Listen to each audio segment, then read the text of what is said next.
Magandang araw, class! Muli ako si Mrs. A. At nandito ako upang ituro sa inyo ang ikatlong paksa sa ikalawang module para sa unang markahan ng AP10, mga kontemporaryong issue.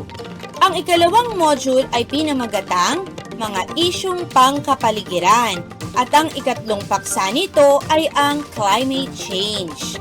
Ang pinakamahalagang kasanayan sa pagkatutong nais maisakatuparan sa lesson video ito ay ang MELC number 2. Natatalakay ang kalagayan, suliranin at pagtugon sa isyong pangkapaligiran ng Pilipinas.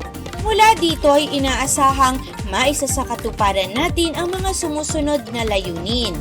Una, natatalakay ang kasalukuyang kalagayang pangkapaligiran ng Pilipinas. Ikalawa, nasusuri ang mga dahilan at epekto ng mga suliraning pangkapaligiran ng Pilipinas. At ikatlo, naiisa-isa ang mga programa at pagkilos ng iba't ibang sektor sa paglutas sa bawat suliraning pangkapaligiran. Kaya naman inaanyayahan ko ang lahat na maupo na ng maayos, ihinto ang anumang ginagawa, makinig ng mabuti, at ihanda na ang kwaderno at panulat para sa pagtatala ng mahahalagang konseptong ituturo ng lesson video ito. Handa na ba kayo? Simulan na natin ang pagtuklas sa mga isyung pangkapaligiran. Climate change. Ano ang climate change? Ang climate change ay tumutukoy sa pagbabago ng klima sa buong mundo. Ito ay naramdaman simula noong kalagitnaan ng ika-20 siglo. Ayon sa climate change at pagpapalaya noong 2014, ang climate change ay ang abnormal na pagbabago ng klima tulad ng pag-init o paglamig ng temperatura at tuloy-tuloy at malakas na pag-ulan sa isang lugar. Dahilan ng climate change. May dalawang sanhi ng climate change ayon sa mga pag-aaral. Una, ang natural na pagbabago ng klima ng buong mundo. Ito ay sama-samang epekto ng enerhiya mula sa araw, sa pag-ikot ng mundo, at sa init na nagmumula sa ilalim ng lupa na nagpapataas ng temperatura o init sa hangin na bumabalot sa mundo. Ang ikalawa ay ang gawain ng tao na nakapagpapataas sa konsentrasyon ng carbon dioxide at iba pang greenhouse gases sa atmosfera. Ilan sa mga ito ay ang paggamit ng fossil fuels gaya ng langis at coal at ang pagputol ng mga puno na sanhi ng pagkakalbo ng mga kagubatan.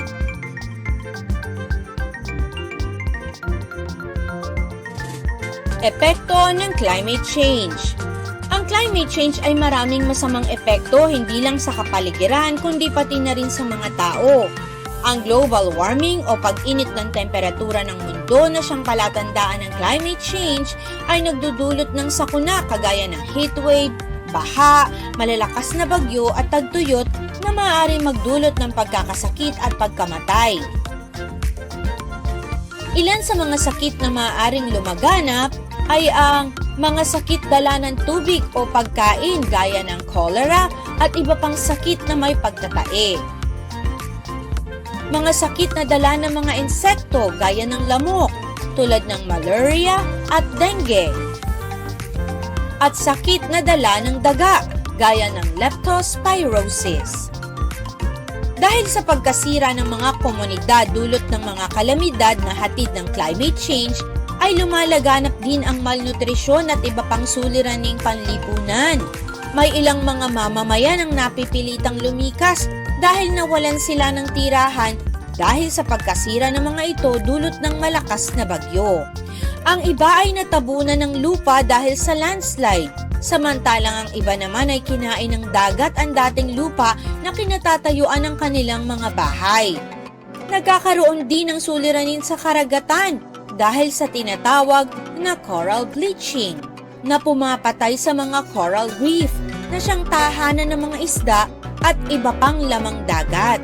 Nagdudulot din ito ng pagbaba ng bilang ng nahuhuling mga isda at pagkawala o extinction ng ilang mga species.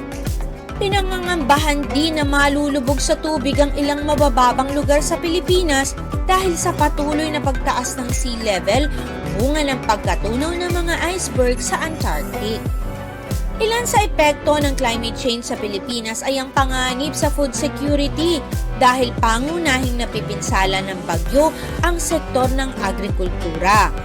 Lumiliit ang produksyon ng sektor na ito dahil sa pagkasira ng mga sakahan, kalsada, bodega, mga kagamitan sa pagtatanim at pag-aani, irigasyon, pagkawasak ng mga palaisdaan at pagkamatay ng mga magsasaka at mangingisda.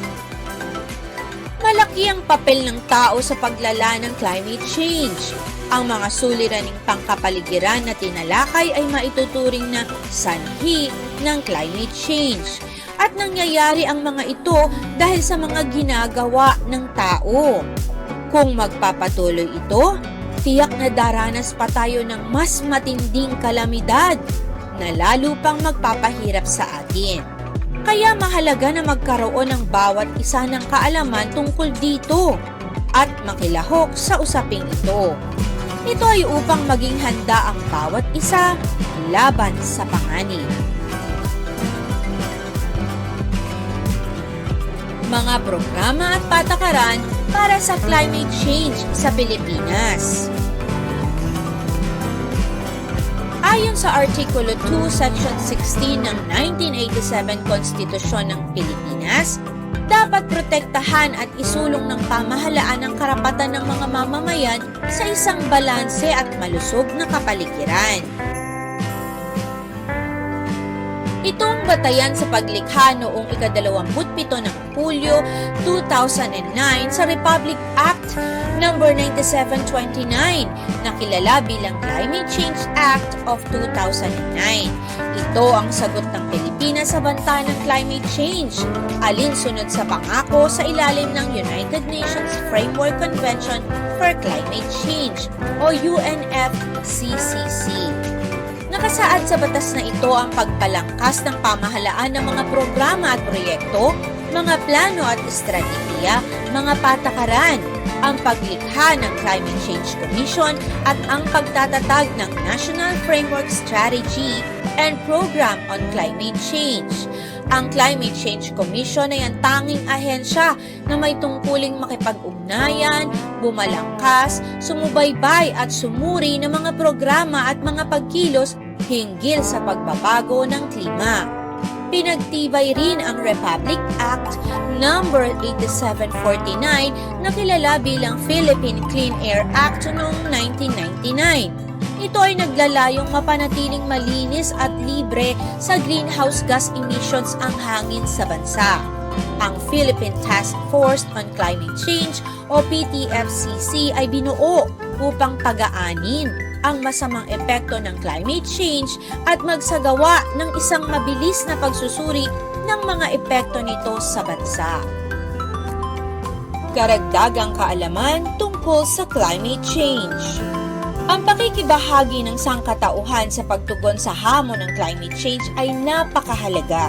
Kaya, pinaiigting ng United Nations Development Program o UNDP sa pakikipagkaisa ng mga pamahalaan, mga pandaigdigang institusyon at mga pribadong sektor ang Global Partnership sa pagpapalaganap ng mga adhikain ng UN Millennium Development Goals o MDGs, mga paraan ng pag-unlad at pagharap sa climate change. Upang maisakatuparan ng mga programa, plano, polisiya at patakaran hinggil sa climate change, ang International Monetary Fund ay nakatutok sa pagpapayo ukol sa pinansyal na aspekto nito, mga reforma at paghikayat sa mga mamamayan na panatilihing luntian ang kapaligiran. Ang United Nations Framework Convention for Climate Change ang nangunguna sa taunang pagpupulong ng mga bansa upang pagtuunan ng pansin ang paglutas sa climate change. Ito ang isa sa mga isyong pangkapaligiran. Muli, ako si Mrs. A na nag-iiwan sa inyo ng isang magandang araw. Hanggang sa muli nating pagkikita, paalam!